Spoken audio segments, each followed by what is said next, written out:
Michael Moore is the executive producer of Planet of the Humans. NetNewsLedger sat down with the documentary filmmakers who put this controversial film together.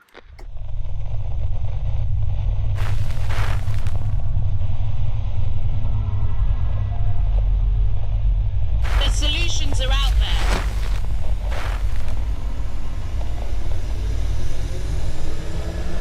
There's no turning back.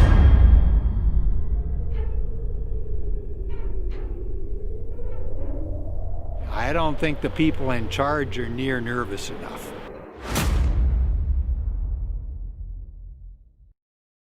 It's James from NetNewsLedger, Planet of the Humans. We have the producers with us, Jeff and Ozzie. Welcome to NetNewsLedger. Thank you. Great to meet you. Now, Planet of the Humans, when I first saw the title, I was thinking Charlton Heston, Planet of the Apes, and how the world had flipped upside down. And watching the movie, the theme is that we've been doing a little bit of talking, but we're not doing anything that really needs to be done. Where are we, and what do our readers and viewers need to know about our environment here on our little blue dot in the middle of the galaxy? I'm glad you brought up the title because that's one thing that's been overlooked in the discussion is really this movie is, even though we dive into the wrong turns we've taken as an environmental movement, it really is trying to take a new perspective, looking at ourselves as a single species on a finite planet. And, you know, Planet of the Humans is maybe sound cute and clever, but it really is an unsustainable thing for a single species to try and manage and run and control an entire planet. And that's one of the things we haven't gotten into yet, but, you know, so it's just, it's an impossibility. It's kind of like our ego as humans has led us to the belief that we could manage this place, we can run it, we can shove everything else to the side, and we can kind of take over the place. And that in itself is unsustainable. So that's what the movie is. The background of the movie is for me. I'll let Ozzie speak for himself on that. Well, it's similar for me. I also have deep roots in concern for the environment ever since I was a kid, as long as I can remember. And my current research and interests are essentially around the ways that we tell ourselves stories about how we can be green, and the stories also that we tell ourselves about ourselves. And it turns out that we're very good at creating illusions. And the problem now that we're finding out is that those are becoming dangerous to continue to pursue. Because by following those illusions, we're not addressing the underlying problems that we face as a global species, and that's really one of the reasons we made the film, was to initiate a different type of discussion around those risks. Now, I remember as a child when the environmental movement was starting, and we'd have, you know, pick up litter, for example. But nobody really addressed the fact that why do we have all this waste? Why are we using more than we need? And that just seems to continue to today. Wow, that's a very good point. There's 3 R's, right? We remember the recycling part and sometimes the reuse part, but the first part, reduce, has gotten lost. And that's the most important part. And I think we're raising the question in this film, you know, is it possible for us to sustain this level of consumption and this level of human presence across the planet? And even though we're sustaining it right now, we're seeing all kinds of warning, you know, alarms go off. You know, you mentioned climate change. In California, we're having these tremendous fires. But what first got me onto the story was noticing all these invasive species that we were having in Michigan. And Lake Michigan got taken over by zebra mussels. The pollinators are dying off, and, you know, multifactorial there, you know, all the pollution, you know, and the spread of agriculture and the deforestation all contribute to the decline of birds. You know, so thing after thing after thing, is the warning signs are sounding, but we're not really leaping into action. And in my view, going after technological fixes, whether it's nuclear or green energy, or the belief that we could just make fossil fuels somehow green, is the wrong question. It's like, the right question is, are we hitting limits, and what are we going to do about that? And And I think that was part of the original environmental movement. But that kind of dropped away and we got obsessed with techno fixes. And that's kind of the easy thing.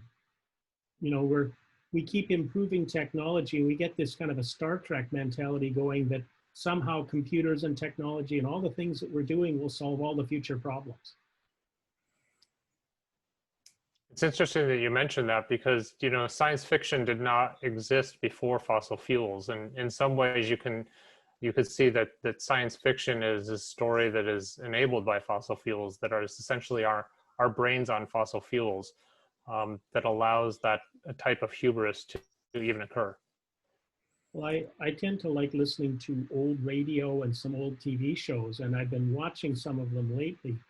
And what amazes me is the arrogance of humanity, the unsinkable Titanic. You know, we build walls because that'll keep people out. You know, the Berlin Wall, we're going to keep all the people trapped in. Well, when you put an obstacle in front of people, it seems that most of the time they find a way over it, around it, or under it. And, you know, we're seeing that in the world of COVID-19 right now. We're watching the debate shift. Should we be wearing a mask to not wearing a mask? Is it a problem? I mean, I look at it as 58,000 people, Americans, died in the Vietnam War and people were in the streets. Almost 200,000 Americans have died of COVID-19 and everybody's fighting whether they should wear a mask or not. And we've lost sort of the sight of what the really important things in the long run are, because if the planet can't have us live on it, it's not like we're all moving to Mars. Right. I think we've lost sight of the reality that the globe is already experiencing lots of environmental stresses. You know, as you see briefly in the film, agriculture is setting all kinds of limits. Now we're telling ourselves we can just keep going somehow, but there's no free lunch on this planet. You know, to get more food, we're going to have to extract something more from the soil or the environment, or add more inputs. To get more energy, we're going to have to do another round of mining, whether it's for nuclear or for solar panels and wind turbines. And we don't ask the question, when are we going to get an off switch? And I believe, unfortunately, what you're seeing in the United States is a symptom of this great global empire, this civilization that we've been kind of the head of for many decades now. You're seeing the stress come home here. And since neither side is really in the true story, you know, we on the left say that we're going to solve this with technology, you know, and things green. And on the right, not to worry, we've got lots of oil or maybe nuclear. And so I think the more we're in denial on both sides about the time we're in, you know, we get these right-wing governments. In Brazil, they're pillaging, you know, the rainforest.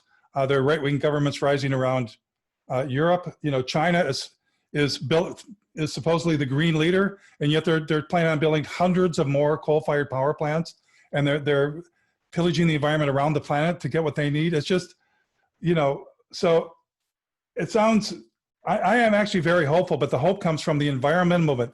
Those of us that care, getting back to our roots, that we're hitting limits, and we've got to figure out a way to deal with that. Unlimited growth on a finite planet is suicide, and that's the story that we're in right now. So let's, you know, Ozzie and Jeff, what are the solutions? What should the people who are going to be watching this news report, what should they be doing in their daily lives? What can they do? Well, we kind of see this, the yearning for solutions as part of the reason that we're in the predicament they're in right now.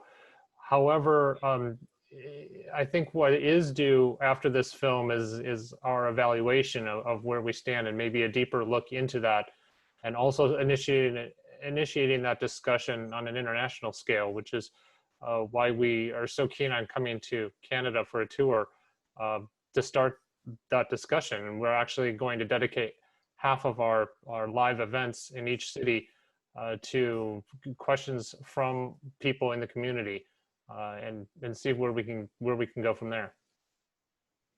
Yeah, James, we get that a lot, and I think Ozzie is right. Is sometimes I just flippantly say, you know, there is no solution, because really what we're trying to ask is, what's the way to keep powering our lifestyles and this civilization that we have? Well, to that there isn't an answer, because this civilization is not sustainable at this level of consumption and growth. So if we begin to ask a different question, how do we slow down? How do we stop?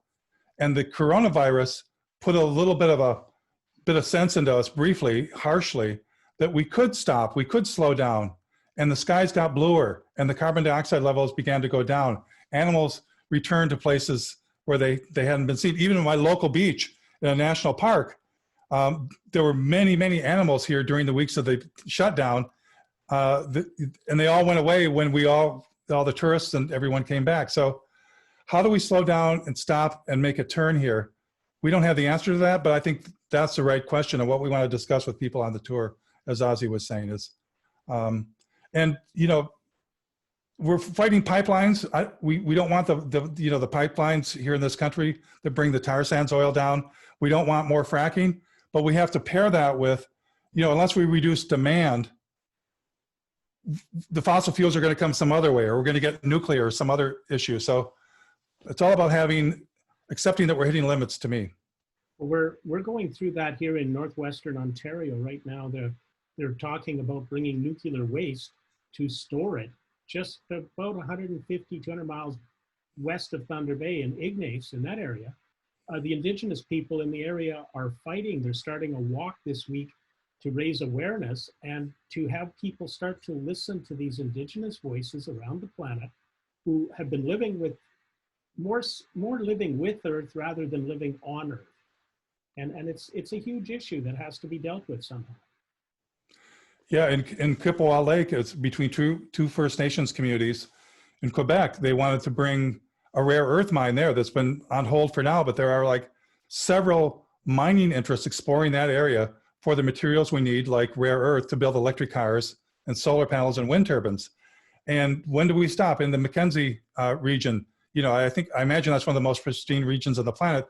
Again, big mining interests for rare earth metals. And it takes thousands of tons of mining, which produces radioactive waste, to produce a little bit of these rare earth elements. And you need, how much is it, Ozzie, in a wind turbine? Oh, it's thousands of pounds of rare earths. And electric cars, where do they use rare earths, Ozzie? I think that's... The rare earths are used really throughout all of the high-tech equipment. The International Energy Agency just recently put out a big report showing the number of minerals that are used in a conventional car versus the minerals that are required for an electric vehicle. And electric vehicles require somewhere around 3 times as many minerals. And many of those are rare and hard to get to. And that's the reason why they're expensive. Essentially, you're spending the fossil fuels before the car is even available on the lot for sale. You're spending an enormous quantity of fossil fuels and extraction in order to get those materials out of the ground. So what we find is that it's just a different set of side effects that you have between the different choices, whether it's energy or tech or cars, and there isn't a free lunch. It's just a different set of side effects. Just this week in physics.org, there was an article confirming what we said in the movie, that a study was saying that if the mining was to expand all the way to try and run the world on green energy, the damage from the mining would be equivalent to the damage being done to biodiversity by climate change. And, we don't want to trade the tar sands destruction for another round of mining, which, by the way, usually happens in places like Bolivia, where we're not aware of it and we don't see it. But the people there, the government was, some people believe, overthrown to get lithium mining moving forward. You need lithium for electric cars. And Elon Musk said, when somebody complained about overthrowing the government, he tweeted, "Oh, we'll coup who we want. We'll overthrow who we want." It's like, I don't know whether he's joking or what, but it's very serious. And so we're raising just a whole set of questions that aren't being raised. And that's, as Ozzie said before, the tour is to have the discussion that we couldn't have in the theaters because the theaters are closed. So how do people reach out to you now under COVID-19? And the Canadian-US border is remaining closed right now. We're keeping the Donald and his friends from crossing the border, although some of them are, and trying to keep our population up here as safe as we can. But how do we have that discussion now? Do we do it through technology, or do we wait until things settle down? What's the next step? In my view, we will do it both ways. For now, our best solution that we found so far is to do these live events in October cities in Canada, and we'll actually be on a stage together, Jeff and I, and we'll be doing these events live, and we'll be satellited into the cities. And then hopefully we'll be able to come through Canada. Our original thought was to come through on a train tour of Canada, but that doesn't seem likely soon, unfortunately. So what we'll do is we'll put the link to the video in the story, because I've seen the video is online, it's on YouTube, and get people starting to read about it, watch it, and learn about it. Fantastic, and thank you for having this discussion. It's exactly why we made the film. You know, we don't have all the answers, but I think we need a different set of questions, a better set of questions. And I thank you. Yeah, I agree. Thank you so much. Thank you. Have a good day. Okay. Stay informed and stay up to date. Hit subscribe, hit like, share this with a friend. Make sure you hit the little bell so you get notified the next time that we have a video up. Thanks for tuning in to NetNewsLedger.